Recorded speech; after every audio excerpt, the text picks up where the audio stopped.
کون اچھا ہے اور کون برا نہ جانے لوگ اس بات کا فیصلہ کیسے کر لیتے ہیں؟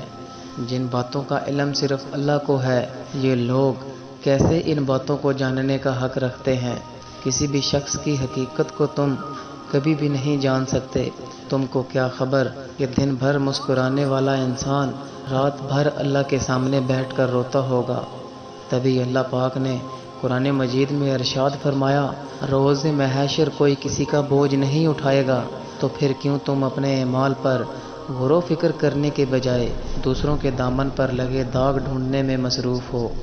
دھیان رکھنا کہیں ایسا نہ ہو جائے کہ وہ عبادت جن پر تم ناز کرتے ہو روز محشر اس لیے ضائع ہو جائے کہ تم نے اللہ کے بندے کا دل دکھایا ہو۔ ہر انسان کی لائف میں ایک ایسا پارٹ آتا ہے، اسے لگتا ہے میرے پاس کچھ بھی نہیں، اب ایک چیز کو کھو دیا ہے تو شاید میں نے ہر چیز کو کھو دیا ہے۔ اس حالات میں اپنے رب کی رحمت کو نہ بھولنا۔ سب کچھ ہے، رب نہیں ہے تو کچھ بھی نہیں ہے، اور اگر کچھ بھی نہیں ہے اور صرف رب ہے تو اور کیا چاہیے؟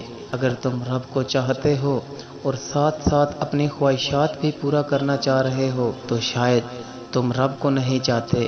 رب کو چاہنا اور رب کی چاہت کو اپنی چاہت بنانا، سب کچھ اس کی رضا میں قربان کر دینا اور اس کی رضا میں راضی ہونا ہی تو ہوتا ہے۔ بس اپنے یقین کو مضبوط رکھو، اپنی خواہشات کو ترک کر دو اور آگے بڑھو۔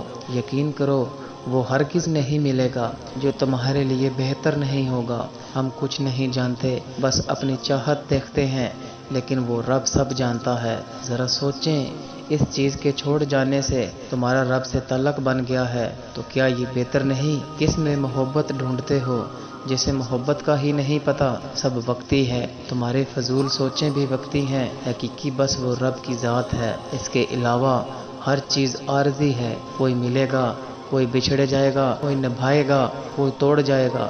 تم بس ہمت رکھنا اور ایک دفعہ سوچنا کہ تمہارے روز روز مرنے سے بہتر ہو گیا کہ تم ایک ہی دفعہ مر گئے، اور اب جب تم رب سے جڑ جاؤ گے تو دوبارہ مر نہیں پاؤ گے۔ اکثر چپ رہ جانے والوں کے بارے میں یہی خیال کیا جاتا ہے کہ وہ ہار گئے، ہماری باتوں کے جواب میں ان کے پاس لفظ نہیں رہے، ہم نے ان کو لاجواب کر دیا۔ مگر نہیں، ہرگز نہیں۔ کبھی کبھی چپ رہنے والے اور ہر بات کو جلدی ختم کر دینے والے یا پھر کڑوے جواب دینے والے صرف اپنے آپ کے سامنے توڑنا نہیں چاہتے، آپ سے بھلائی کی بھیک نہیں مانگنا چاہتے، آپ سے اپنی حالت پر افسوس نہیں کروانا چاہتے، اور بدلے میں بے مروت کہلا کر برا بن جانے کو ہی بہتر سمجھتے ہیں۔ خاموش لوگ دراصل اللہ کے خاص بندے ہوتے ہیں۔ الجھاؤ ان کی فطرت کا خاصہ نہیں ہوتا۔ اگر ان پر زیادتی یا ظلم مسلط کر بھی دیا جائے تو وہ محض وضاحت دے کر خاموش ہو جاتے ہیں، کیونکہ ان کا مقدمہ لڑنے والا اللہ خود ہوتا ہے اور فرشتے ان کے حق میں دعائیں کرنے والے ہوتے ہیں۔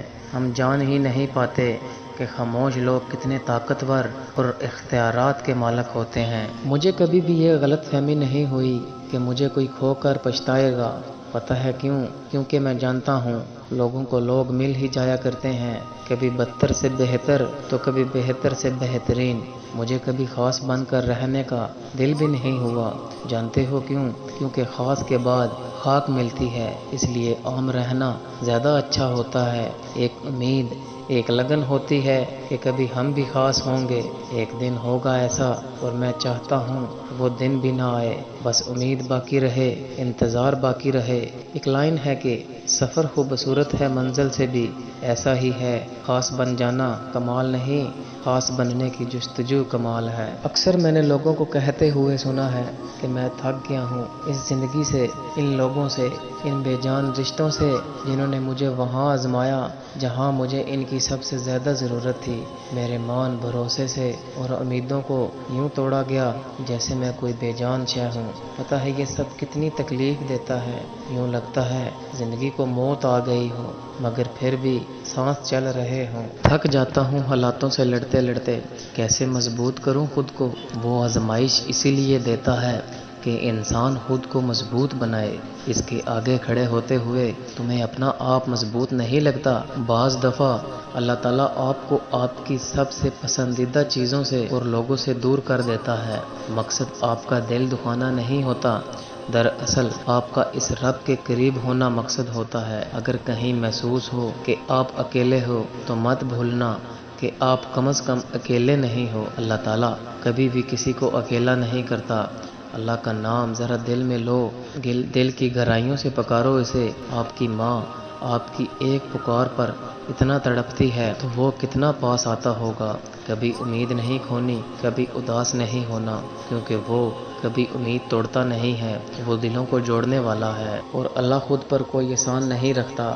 اگر آپ نے اس کے لیے کوئی چیز چھوڑی ہے تو وہ آپ کو اس سے بہتر شے سے نوازے گا۔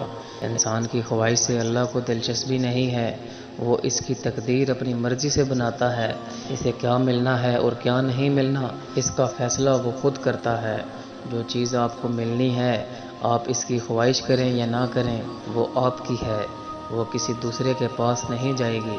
مگر جو چیز آپ کو نہیں ملنی، وہ کسی کے پاس بھی چلی جائے گی، مگر آپ کے پاس نہیں آئے گی۔